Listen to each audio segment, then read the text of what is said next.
ضروری ہے کہ بندہ جو ہے نا کوئی بھی چیز لائے یا تو اپنے ہمسایوں کو بھی دے، ان کے بچوں کو بھی دے، اگر نہیں دے سکتا تو کم از کم چھپا کے لائے اور اپنے بچوں کو چھپا کے کھلائے. وہ دیکھیں گے تو کیا کہیں گے، کیا سوچیں گے.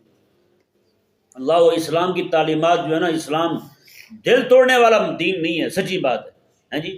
یہاں تک ہمارے علماء نے فرمایا کہ کریم آقا علیہ السلام نے کوئی عورت گھر میں آ کے بیٹھی نا، بیوہ عورت ہے جی، میاں بیوی گھر میں موجود ہے، ان کو ملنے کے لیے آئی ہے، تو وہاں پہ میاں بیوی کو منع کیا دونوں آپس میں اکٹھے نہ ہوں جی. اکٹھے بیٹھیں گے تو اس کے دل پہ کیا گزرے گی.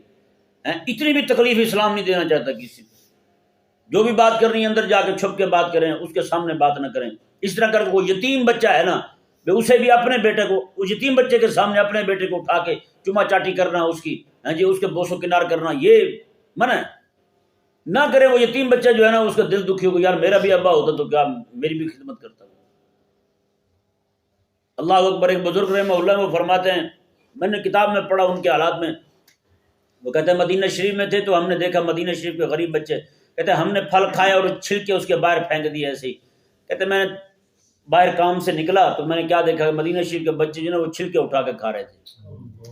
کہتے میں مرنے والا ہو گیا. میں نے کہا یار بتائیں میں آقا علیہ السلام کو کیا منہ دکھاؤں گا جی، میں کھا کے چھلکے باہر پھینکوں اور مدینے کے بچے وہ چھلکے اٹھا کے کھا رہے ہیں. اتنی جناب لوگ غریب ہیں.